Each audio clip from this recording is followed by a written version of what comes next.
Hello everyone and welcome back to the Blackfoot Book Club for volume 25 of my Liverpool Football Club, the Retro Series.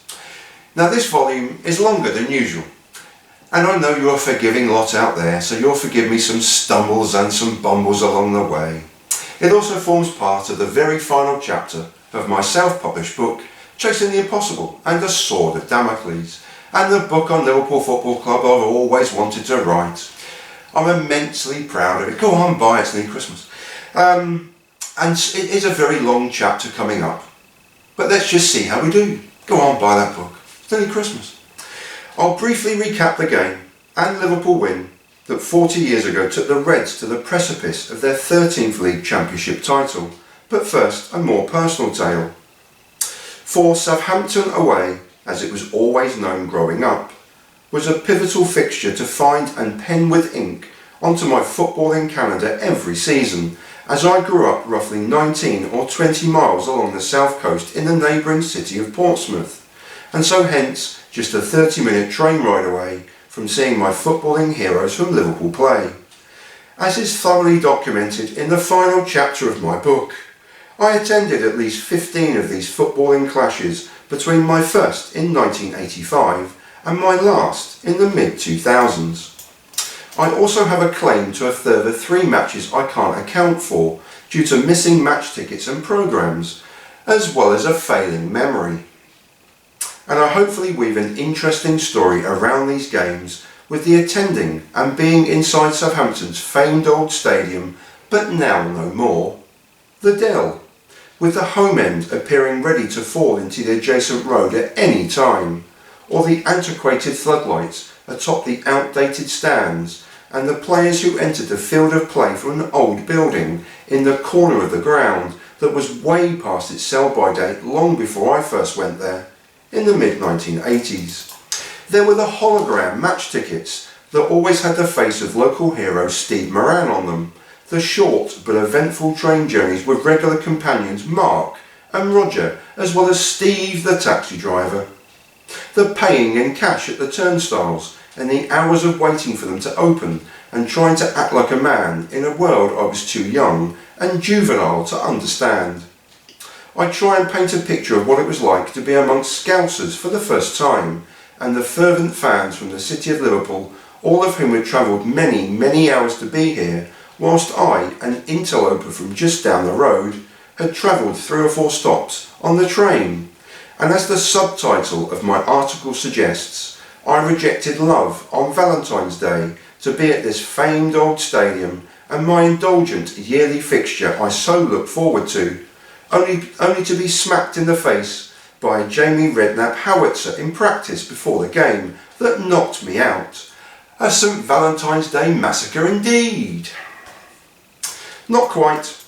But it is one of my earliest pieces of long-form writing I ever produced on the mighty Reds of Liverpool, and it's a rather fine chapter. I'd be pleased if you give it a read sometime. Today's game was an instant classic of its time that ensured the Reds held a 4-point lead at the top of the English First Division, as it was then known, over their nearest foes Ipswich Town, in what was now a 2-horse race for the title. Southampton had in fact been this season's early pace setters at the top of the league, before being usurped by first the surprise team of the season, Swansea City, who were then surpassed by Manchester United. As the North West giant fell away, they were replaced by Ipswich Town, but with the Reds of Liverpool on an unbelievable winning run since the turn of the year, they claimed top spot again after a 1-0 win at home against Notts County on the 2nd of April, and here, 22 days, 4 wins later, and 9 consecutive league wins all told, the Reds had ascended to the top of the First Division to stay and eventually claim their 13th League Championship title. All that was for the future, but the past, present and footballing futures all collided on this late April afternoon to provide an incredible English classic of the age. The home team Saints in their traditional red and white striped shirts, the Reds from Liverpool in their beautifully distinctive and still favourite alternative strip of all yellow with faint red pinstripes. Whereas today's Premier League is awash with continental and worldwide football stars from every possible nationality. 40 years ago the English game was still very inward looking and parochial. Not so today's home team Saints and the visiting Reds from Liverpool. Following the departure of club legend Ray Clements, Zimbabwean eccentric Bruce Grobbelaar was still bedding into his first season as the Reds goalkeeping custodian, whilst in the Saints goal stood Croatian international Ivan Katalinic.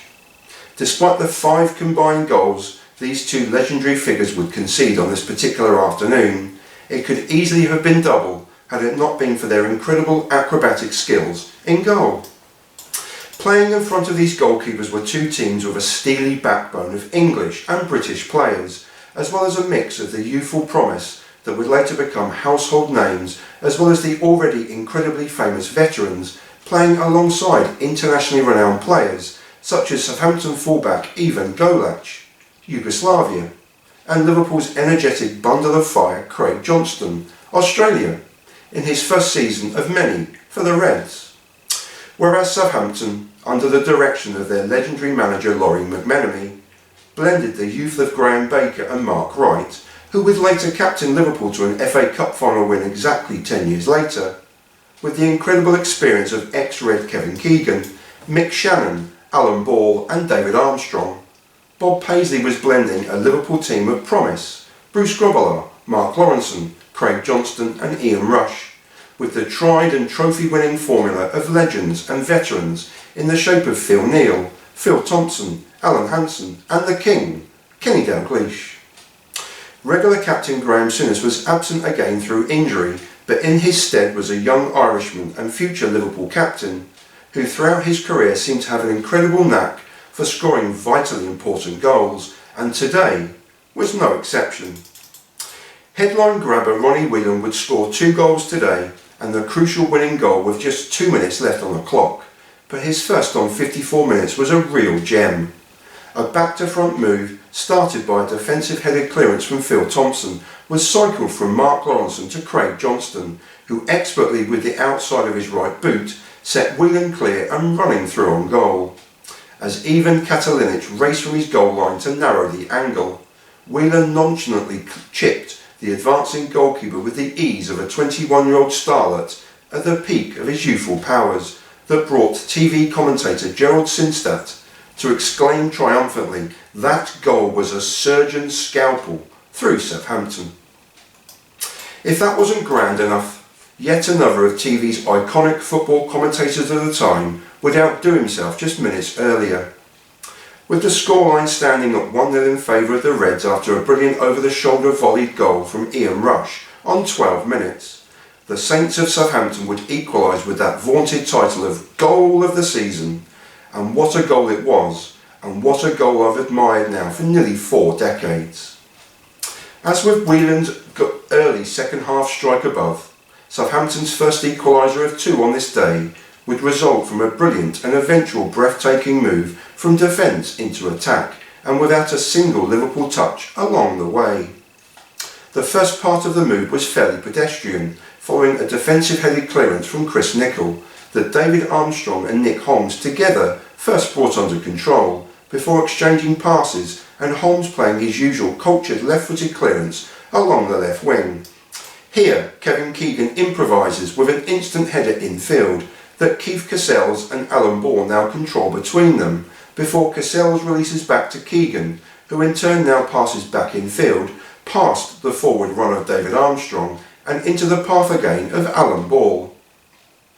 The veteran's pass forward is instantly helped on by Graham Baker into the running path of Keegan, who delicately chips an instant pass to David Armstrong, who returns his pass with a ridiculous and deliberately weighted over-the-head return pass to Keegan, who heads back across goal to a marauding Mick Shannon, who takes a first touch to control a bouncing ball before rifling it into the roof of the Liverpool net.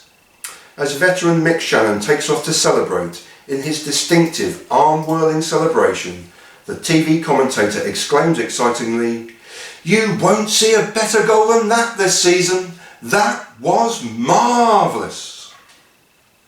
And it was, and it still is, and a footballing marvel I've grown up with for nearly 4 decades.